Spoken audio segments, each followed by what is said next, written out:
যাত্রীবাহী একটি ভ্যান গাড়ির ধাক্কায় গতকালকে এই যে আমার পাশে যে প্রি ক্যাডেট স্কুল রয়েছে সেই প্রি ক্যাডেট স্কুলের একটি দ্বিতীয় শ্রেণীর একটি ছাত্র অর্থাৎ অভি দাস সে গতকালকে এই জায়গায় নিহত হয়েছে।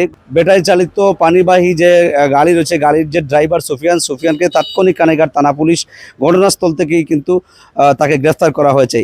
এর পরবর্তীতে কিন্তু কানাইঘাট থানায় অভি দাসের বাবা অশেষ দাস তিনি কিন্তু একটি লিখিত অভিযোগ দায়ের করেন। অভিযোগের প্রেক্ষিতে কানাইঘাট থানা পুলিশ আজকে সুফিয়ানকে আদালতে প্রেরণ করেছে এবং আমরা যতটুকু জানি যে এটি একটি ব্যস্ততম রাস্তা, অর্থাৎ কানাইঘাট থানার সামনে থেকে একবারে গাছবাড়ি পর্যন্ত যে বুরহানুদ্দিন যে রাস্তা রয়েছে এটি একটি ব্যস্ততম সড়ক। এই ব্যস্ততম সড়কের পাশেই কিন্তু এই প্রতিষ্ঠানটি এবং এই ব্যস্ততম সড়কের পাশে এই প্রতিষ্ঠানটি থাকার কারণে প্রতিনিয়তই কিন্তু এখানে মৃত্যুর ঝুঁকি থাকে। অর্থাৎ এই যে আমার পাশে যে আপনার যে স্কুলটি দেখছেন প্রি ক্যাডেট স্কুল, এখানে কিন্তু একদম নার্সারি থেকে পঞ্চম শ্রেণী পর্যন্ত পড়ুয়া সকল ছাত্রছাত্রীদের কিন্তু এখানে লেখাপড়া করতে আমরা দেখেছি।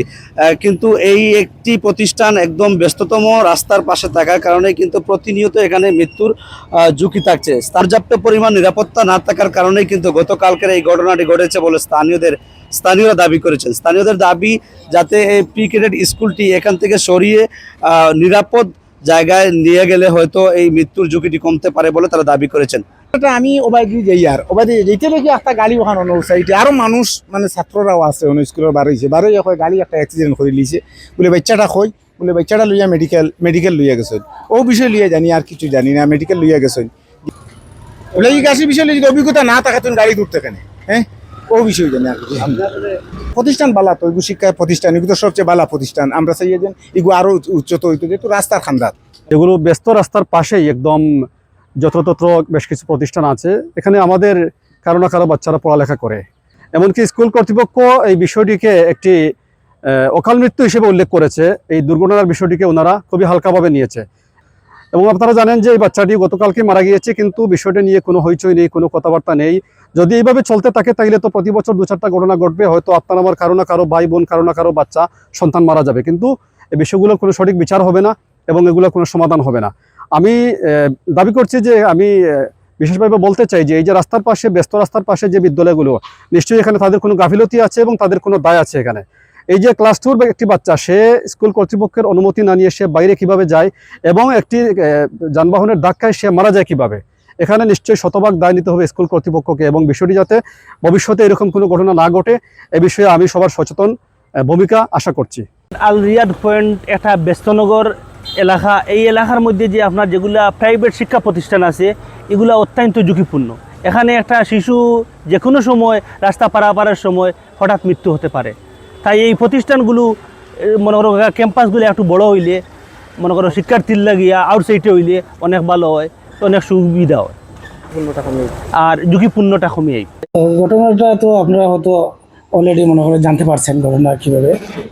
যখন স্কুল ছুটি হয়েছে ওর একটা বিশে স্বাভাবিক যখন স্কুল ছুটি হয়, কিছু বাচ্চা যখন অভিভাবকরা যখন নিয়ে যায় আর কিছু বাচ্চা থাকে যখন তাদের ওয়েটিং রুম আছে, ওয়েটিং রুমে বসানোর ব্যবস্থা করা হয়। এখানে একজন ম্যাডামও থাকেন, এখানে ম্যাডাম তত্ত্বাবধানে ওয়েটিং রুমে থাকার ব্যবস্থা হয়।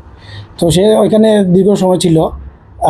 যখন আমাদের ম্যাডাম ওই সব বাচ্চা চলে গেছে, একটা শুধু সে একাই রয়েছে।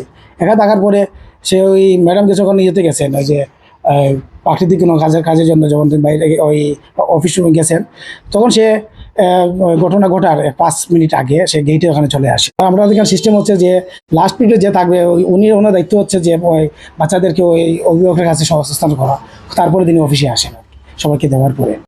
তো সে যখন এখান থেকে চলে আসে ওইখানে ইয়েতে আসে, আমার গেটম্যান যেখানে আছে ওখানে চলে আসে, সে ওইখানে দাঁড়িয়েছিল। কিছুক্ষণ পরে দেখা যাচ্ছে একটা ভ্যান গাড়ি, যে পানি বাহিত যেটা ভ্যান গাড়ি, উনি ওই কানাইঘাট থানা থেকে আলিয়াতে যাওয়ার পথে ওইখানে তিনি আসছিলেন, বেফার গতিতে আসছিলেন। এখানে আসার পর স্কুলের সামনে আসার পরে একটা সিএনজি যখন সামনে যখন পায়, ওভারটেক করতে গিয়ে উনি আর নিয়ন্ত্রণ হারিয়ে, যে আমরা জানতে পারছি যে উনি কালকেই ছিল ওনার প্রথম দিন উনি ভ্যানে গাড়িতে উঠছেন আর কি।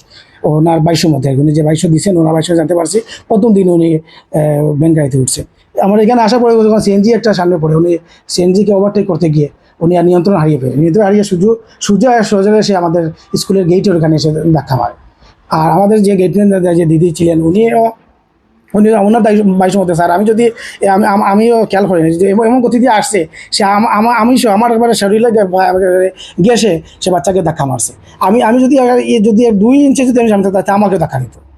ওই ওনাকে গ্যাসে ধাক্কা দিছে দিয়ে বাচ্চাকে ধাক্কা মেরে নিরন্তর যাইতে আছে। উনি এবার ফাঁসে ছিলেন, ওনার গ্যাসে গিয়ে মারছে, ওনার এবারে গ্যাসে গিয়ে মারছে এবারে বাচ্চাটাকে ধাক্কা দিচ্ছে, সজোরে ধাক্কা দিয়ে।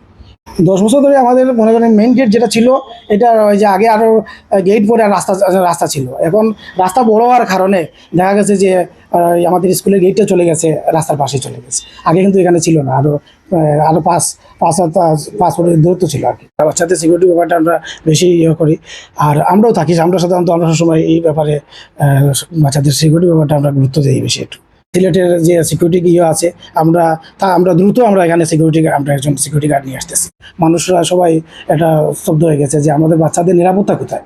আমি নিজেই চিন্তা করতেছি যে আমার বাচ্চা তো স্কুলে আসে, স্কুলে পড়ালেখা করে, আমার বাচ্চাটা যদি এখানে রাস্তার পাশে যদি দাঁড়িয়ে যদি আমার বাচ্চা নিরাপত্তা পায় না, তাহলে আমার বাচ্চাটা নিরাপত্তা পাবে কোথায়? এইখানে যদি আমার এই বাচ্চাটা এই রাস্তা এখানে আছে, আজকে অন্য বাচ্চা রাস্তার পাশে সে ব্যবহার করতে এসে যদি আমার বাচ্চাটাকে যদি আঘাত করে, এভাবে যদি খানাঘাটে ঘটনা করতেছে, আমরা আজকেও এটা আলোচনা হয়েছে। আমরা অবশ্যই তার সহায়তা অবশ্যই করবো, আমরা প্রতিষ্ঠান থেকে তারা যতটুকু সম্ভব অবশ্যই সহায়তা করবো।